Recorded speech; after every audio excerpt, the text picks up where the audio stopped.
All right, I didn't bug out yet. Somebody kicked me in the butt today, gave me a good motivational pep talk, and they said, you ain't going anywhere until the shizzy hits the fizzy. And I said, all right, time to man up, knuckle up, and buckle up, because boy, oh boy, do I have a show for you today. Take a look what our fearless leader had to say. We are at a global inflection point that is bigger than any party or politics. Read between the lines. We are at a global inflection point. What could he possibly mean by an inflection point? How significant is an inflection point? Very, very well-crafted, eloquent language, isn't it? Well, let's consult with the Oxford English Dictionary. An inflection point is defined as a point of a curve at which a change in the direction of the curvature occurs. In other words, it is a turning point. A turning point, you say? Yes, my good man, yes. That also means World War III, on the precipice of nuclear Armageddon. Now look at what we have here. This is how most people think. Linear. This is why shit always hits the fan and everybody's like, oh, we didn't expect that. It's called the normalcy bias. People think in linear terms. They think that the future is going to be a direct continuation of the past. An inflection point occurs at the point of disruption that precedes the exponential explosion of said thing. So we are about to hit a disruption. A disruption could be a disruption in technology, could be a disruption in, critical services that we need in order to survive. Or it could just be World War III, and I'm afraid that's where we're at. And up until this point, everybody thinks everything is normal. Everybody thinks it still looks linear, right? That whole Petri dish experiment. The frog in boiling water. Choose your metaphor. This is where we are, according to Biden. He is saying that the shit is about to hit the fan. He's telling you. Now get a load of this. This is how you really know shit's hitting the fan. Get a load of this. I mean, this is all you need to know right here. Senate passes symbolic resolution backing Israel 97-0. All those senators who were given those satellite phones around 6 months ago or so, the satellite phones that are going to send them the secret message to how they can get whisked away into the Denver airport bunker or wherever the hell they're going to go. They got a place. We don't. That's all you need to know. And this is proof of that. Take a look at public opinion. Now, this is from an NBC poll, so we can presume that even if there are Republicans taking this poll, that they might not be as hard right and pro-Israel as others. So take it with a grain of salt, but for the most part, I'd say this is fairly accurate. Either way, it's 50-50. We should not. 53%. Do you see 50 senators voting against this? No, because they know something that we don't. They know something that we don't. They know that this war is more than just about Israel. They know that this is tied in to the calculus of what is going on in Russia and China. The Middle East is a critical pivot point, an inflection point. I've been using that term inflection for the last 2 weeks, which makes me wonder, maybe they got some ghostwriters that be lurking in the shadows in the channel biting my rhymes. It could be. I don't want to get too high on my horse here, but you just never know. You just never know. Apparently, there's some people who watch this channel who are people in pretty prestigious positions. Anyways, I don't want to get too big. I don't want to get too big, guys. I'm only prepared to take down a few people if the shizzy hits the fizzy. So, got to keep them off my back. I don't want to get too big. It's better to stay at this level. Now, get a load of this. This is what's been going on in the last 24 hours. You can't make this shit up. I think that Joe Biden interview and many other people I've been talking to think that it was pre-recorded. For starters, he didn't address it all, and this would have been a great thing for him to talk about if he was trying to sell more war, was the fact that American military bases have been attacked almost a dozen times in the past 24 hours throughout the Middle East. You have the Yemenis sending long-range missiles to Israel, and if you don't think the Yemenis, if you think it's just a little country you haven't heard of, well, take a look at what the Yemenis can bring to bear, okay?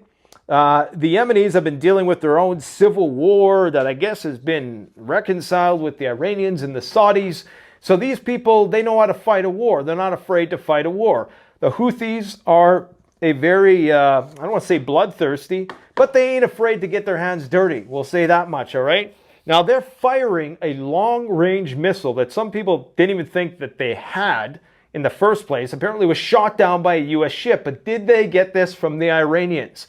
This all comes back to the Black Sea. So please, stick with me. I'm going to tell you what's about to happen next, or what I think is going to happen next.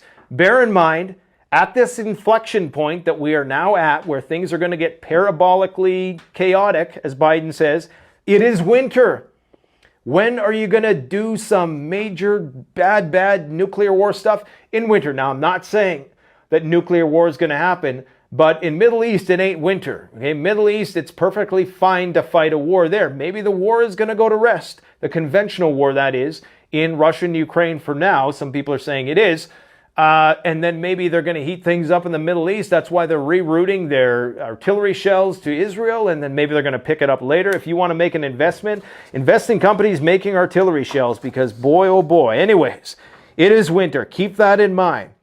We got diplomats. Every Israeli diplomat in most Middle Eastern countries have went back to their motherland, to their homeland.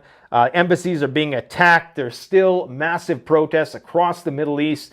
That whole hospital row thing, that has already passed by. People are already over it. They're already citing new atrocities committed by the IDF.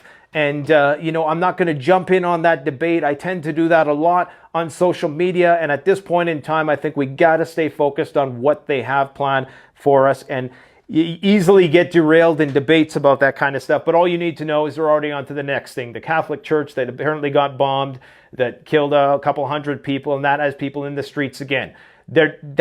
Situation is not going to be quelled unless there is an immediate cessation of hostilities, which there likely won't be, because there can't be for reasons I'm going to get into. U.S. troops attacked across the Middle East. The London Stock Exchange shut down for 2 hours because of an incident. Now, I haven't done a whole lot of digging. I'm sure they're scrambling to make up some bullshit story, but we're in the age of hybrid warfare. This is the age of pre-nuclear war. So we know that there has been funny business going on in the Black Sea with the undersea cables being disconnected and the pipelines being compromised. They still haven't pointed the finger at anybody yet, and I think the reason why is they're afraid. They are actually afraid. In the same way Romania is afraid to invoke Article 5, they're actually worried that the Russians might use nuclear weapons. And I've been saying it for a long time. When they run out of conventional weapons, either side, all they have left is nukes. And that's when the real game of chicken begins. Anyways, bigger news. Russia and the UK engage over the Black Sea. Who was just saying something about this? Well, we're going to talk about it in a minute, and this is big. When shit goes down, it's going to go down in the Black Sea. That's what this is all about, I do believe, okay?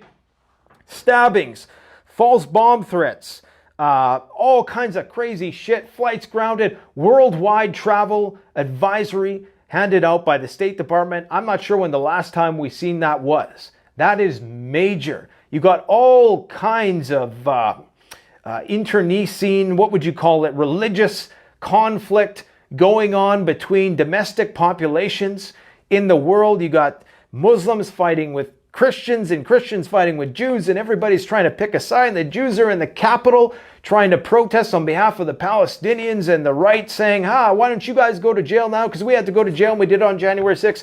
Everybody's tearing at each other's throats. And I'm telling you, man, those 97 senators, they know something. Either it's just about money and they got some stock options in Raytheon or Lockheed Martin or something, or they really know that this is bigger than just what's going on in Israel, and that those carrier strike groups that are currently in the Mediterranean are for Vladimir Putin, not Netanyahu, and what he has in Syria, because of course that's the big play here, right?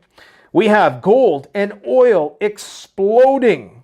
And then you have Putin, finally, to top it all off, heading to ground zero, Rostov-on-Don. You remember that place where Evgeny Prigozhin effectively commandeered for a short period of time before making his way to Moscow, before stopping short of that and being stopped? Well, that is the command center. Basically, that's command central for all of the activity that goes on in the Ukraine war, in the special military operation. Now, why would Putin, right after going to visit Xi Jinping in China, right after solidifying strategic ties with North Korea. Why would he go and visit his top general, Valery Gerasimov, next to Sergei Shoigu? He's next in the ladder. Valery Gerasimov, why would he go and meet with him so suddenly? You know, they can't talk on communication lines. They got to make sure the rooms aren't bugged because apparently the CIA is pretty good at spying on the Russians. So if they want to really talk, they have to meet, I'm assuming, okay? So if they're talking about something on the same day that Biden is talking about an inflection point, we got emergency alerts, put all the pieces together. Again, somebody made this interesting point to me, and I've made so many videos now that I can't even remember all the data points that I said, but they're all pointing towards this. But I made a video where I talk about a Russian declassified information called Project Ryan, and it notes all of the inconsistent things that you would see in the run-up to nuclear Armageddon, and that we are in fact seeing those very things, that we're in fact heading towards a standoff. Now let me break this down, okay? Take a look at this. Actually, before that, I got to give a final warning because, guys, we've been just rambling and raving about current events for the last few weeks. If you don't know, I have literally 1,000 videos on preparedness-related topics. Now, I'm not an expert in any of these topics in particular. Maybe some I'm getting a moderate level of expertise, but we bring on experts who know what they're talking about, and now is the time to gear up. In terms of practical preparedness, what do you need to be doing right now? Well, first things first, you need a way to defend yourself. Check out this little doozy here. Check this out. You don't need that. That's pretty cool, isn't it? We do all kinds of gear reviews on this channel as well. And they're very, very well produced. I feed the communist cameraman grain and legumes. And yeah, he's okay with that. You got to get yourself some literature, okay? Hard literature. You also want to get stuff on a SanDisk, but if you can't get a fancy gun like that, just get yourself a Mossberg Maverick 88. If you can't get a gun license, apply for one. If you can't get a gun right away, and you got to wait for the thing to come in the mail, because of course we need this, right? Just in case we got to hunt deer, right? Just a disclaimer for Justin. Yeah, you know, you got to make sure you get something cheap. You don't have to spend a lot of money. Mossberg Maverick 88, probably the first thing that everybody should buy if you're on a tight budget. $250. That is not an advertisement, by the way. They don't pay me to say that. I'm just saying that because that literally is probably one of the cheapest, most reliable shotties out there on the market. Now, if you can't get that, you can get crossbows. You got to get something. You got to have a means of defense. I know a lot of people, you know, they're bleeding hearts, and that's great. I mean, I see these images of these children being pulled out of the rubble. I got a soft spot for that kind of thing. I am not a violent person, but I can be if I need to be to protect my friends and my family, if I need to be. What was that old saying? Speak softly, but carry a big stick. I haven't been speaking too softly lately. Maybe I need to do some Joe Biden ASMR. Yeah, you know, yeah. You notice that? Biden should get an ASMR channel. Anyways, make sure you have a means of self-defense. Water. You need water.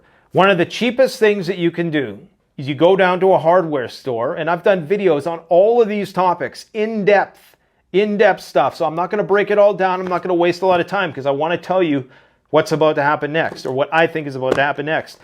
But I would be remiss not to go over the basics right now, because this really could be the last chance to do this before the whole thing blows up. I mean, the price of gold is skyrocketing, the price of oil is skyrocketing. We don't have much time left, all right? So water, go to the hardware store, get yourself some pool shock.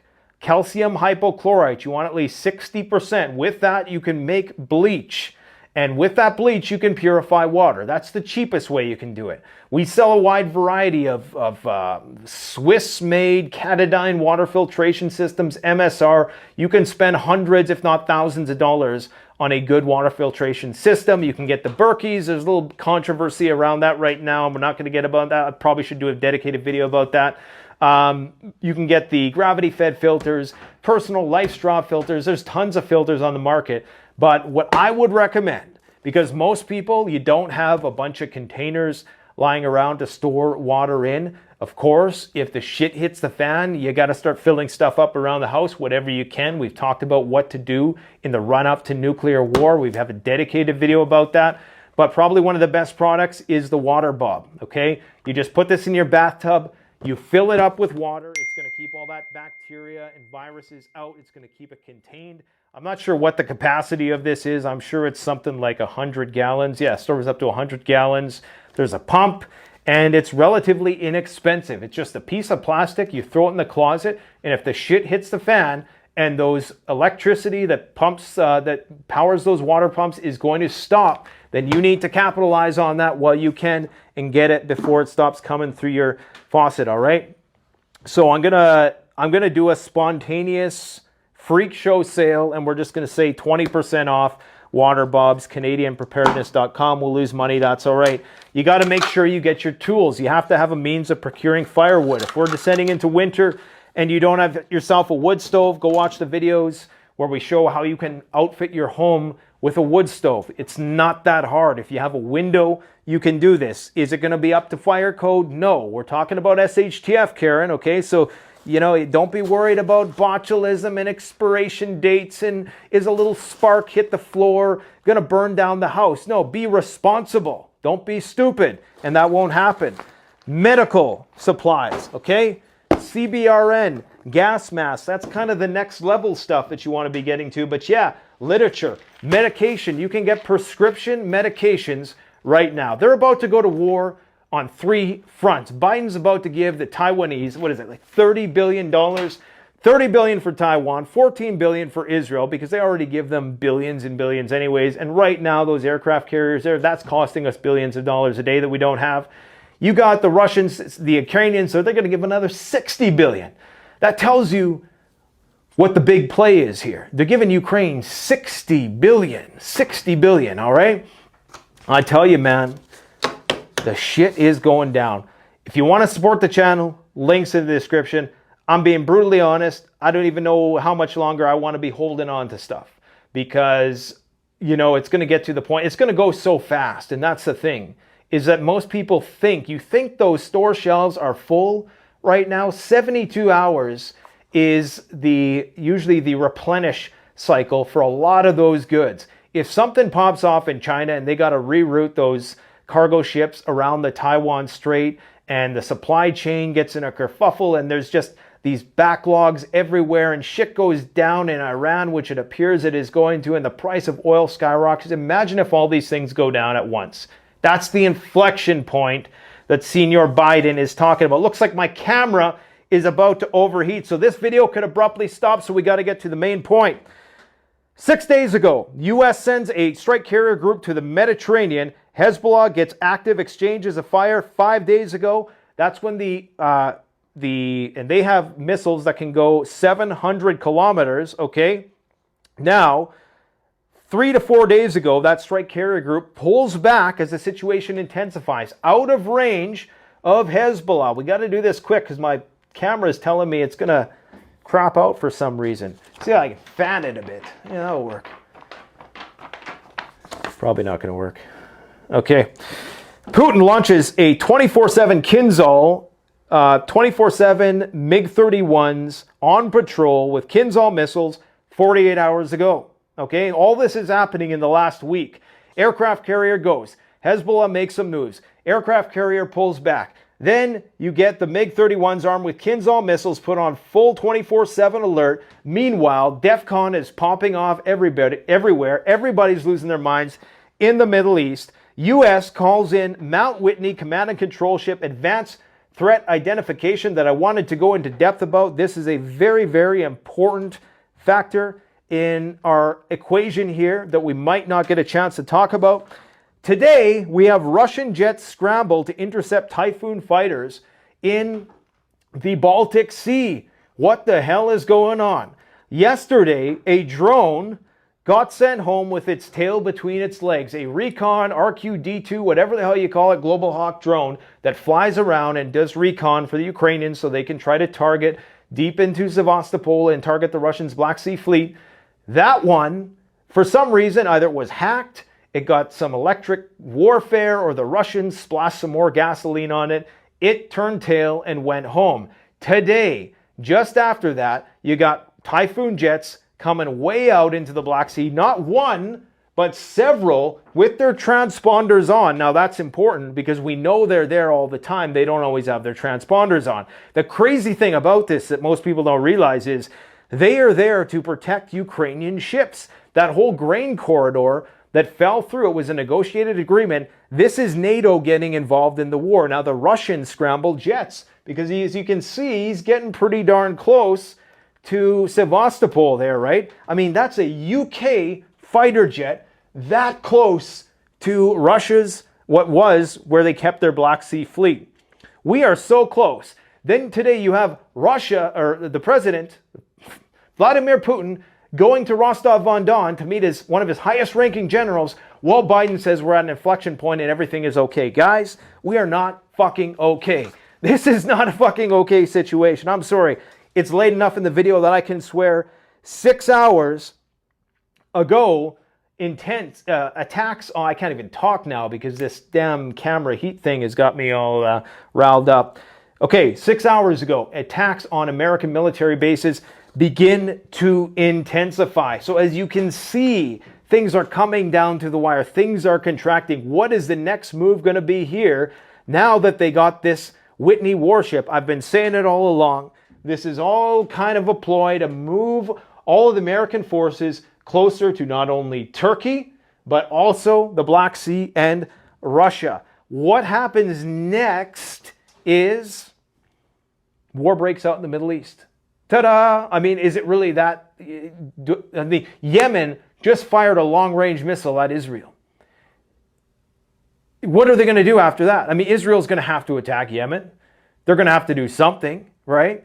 So this is going to bring everybody in because the Saudis have interests in Yemen. The Iranians have interests in Yemen. They've brokered some, détente, if you will, but there's no real armistice. I think there's a bit of an armistice, but there's no like peace treaty or anything like that as far as I know. But things are just going to start flaring up and it's going to continue. As Biden said, we're at an inflection point, so you got to keep on prepping. Well, the prepping is good. Now, I wanted to share, oh yeah, this is a video, Unreal Engine 5. Looks like our camera is still going strong here, so we'll keep going until the wheels fall off, but don't be surprised if it ends. Unreal Engine 5, this is showing you the level of technology that's available today to do deep fakes, to create fake news. We're going to see a lot of this moving forward, and it's incredible, the video game technology as it's converging at the same time as this crap storm that we're seeing, just in time for our adversaries to use it against us. We got protests still raging across not only the Middle East, but also in Turkey. This one is in Turkey. And I should not forget that this is very significant. Jordan said that if there's an expulsion of people from the West Bank, that's a declaration of war. They have a very large Palestinian population. Israel today, according to this video, you got to take it with a grain of salt like everything on Twitter, this convoy apparently is heading towards the border with Jordan, which of course would be in and around the West Bank region. So we know there's been fighting in the West Bank. Is Israel going to be forced to fight a war on three fronts? Are they sending a message to Jordan? Was the Jordan foreign minister actually speaking on behalf of the monarchy there? And I don't even know a whole lot about their government system. I don't know how much power the monarchy has and how much power falls into the hands of the government, if they're just figureheads or if they're secretly running the show like it is here. That's a joke, by the way. Maybe it isn't. I don't know. I don't even know who's running things anymore. And of course, we got Canada picking fights that it know it can't win. Take a look at this chick. She's apparently in a Canadian warplane, I presume, a military plane flying very close to China in international waters, so it's legal, right? It's like, there's a cop outside and you're waving a gun in your hand and you're making all kinds of gestures because it's legal. I mean, don't be stupid, okay? She's over there in China in a Canadian military plane getting close to the border with China, or to where it's no longer international airspace, and she's surprised that there's a Chinese fighter jet outside. Listen, my fellow Canadians, we cannot fight a war with India, much less China. Okay, we don't have the manpower. We most certainly don't have the leadership, and we just don't even have the resources. We don't have the ammo. Yeah, we got a big country, but we can't defend it, and that's the problem. The only thing preventing the Chinese and the Russians from coming over here is probably the fact that some of us are armed. Okay, so we do have a fairly high gun ownership rate, but Justin's trying to take those from us. But you know, it's surprising. It's surprising, isn't it, when shit hits the fan, how fast the Israelis were trying to get guns into the hands of the people that had taken from them from before that. Isn't it interesting how quick they are to put a gun in your hand when they need you to do something, but they're quick to take it out of your hands? Suddenly, we all can be trusted during wartime. Ha. Well, look at that. The frickin' clock's still going. Isn't that amazing? I had nothing to worry about all along. Worldwide travel advisory. If you're an American or an Israeli, you probably should stay home. A communist cameraman still in India will rescue you, sir. I don't know how. You might actually be screwed, but he's coming home soon, so we'll hopefully get back to our regularly scheduled programming. I got a ton of videos that I want to release, but it just ain't right yet. I have a feeling that this is a ticking time bomb, and the shizzy's about to hit the fizzy. I think that there's something bigger going on here. Let me know what you guys think in the comment section below. I hope you got something out of that. Now, it appears as though the clock is still going here, so let's just do a little encore, all right? Let's do a little encore. Let's talk a little bit about what this USS Mount Whitney's capabilities are. Why is this so special? Well, apparently, this thing can pretty much see and hear everything that happens anywhere. Get a load of this. This is the world's most advanced command and control ship. It's basically a mobile NORAD. It relies on satellite high-frequency SHF for SHTF communications to share real-time speed-of-light information between satellites and ground sensors simultaneously. This allows her, with the aid of the entire Space Force Command, to detect, analyze, prioritize, and monitor any kind of airborne threat, whether it be the in-flight tracking of a single artillery shell, infrared plasma vapor tracking, all the way to land and sub-launch missiles. It has a host of intelligence tools on board that can call upon any in-range by satellite to deliver real-time video surveillance, detection, and tracking of anything with a heat signature, heartbeat, electrical pulse, a movement with a zero error probability to 0.2 meters squared. Do you think the Russians are going to like this thing being so close to them? Is it that the Mount Whitney is just trying to get close to Crimea and the Black Sea? Is that why Putin put because you know they're ahead of the news cycle by 24, 48 hours. Is that why they came out to announce the MiG-31s with the possibly nuclear-tipped Kinzhal missiles in the Black Sea at around the same time when this Mount Whitney was deployed there? I don't know, something is going on. If somebody is hiding in the bushes, it can see it. If it has a heartbeat, she can order a follow-through elimination order to make sure the heartbeat stops. If the vehicle has an electronic ignition spark signature, it'll detect it. So this thing is like God on a vessel of God. Now, I don't know how omniscient it is. I don't know what the bandwidth is. I don't know how much area it can cover. Can it watch all of Gaza at the same time? The Israelis, they must be really scared of Gaza because they need Mount Whitney to tell them what's behind every corner. And I'll tell you what, the reason why they haven't invaded Gaza yet, they want to do it, it's because a lot of the people haven't been retreating south, okay? A lot of the people are resisting, and that is why you had that church bombed out today with a couple hundred people. Now, I don't know if this schematic is true or not. This is apparently the tunnels. It looks like some guy just made a bunch of lines everywhere.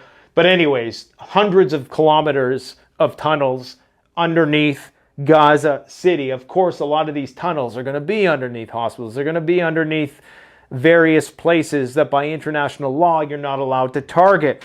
So this is what they're up against, all right? The question is, can Mount Whitney penetrate that deep? And let's not forget let's not forget the massive elephant in the room. I was the first to talk about this. As per usual, we got nuclear power plants throughout Israel. That will be a factor in this war. That is probably part of the reason why the United States is there. See, nuclear technology is great if you're the projector of that power, but you also have to contend with the fact that having nuclear power plants on your soil, if they're not well defended, can also be a liability. Typically, these things have 12-foot concrete walls. They can survive a direct hit with a high ordnance explosive.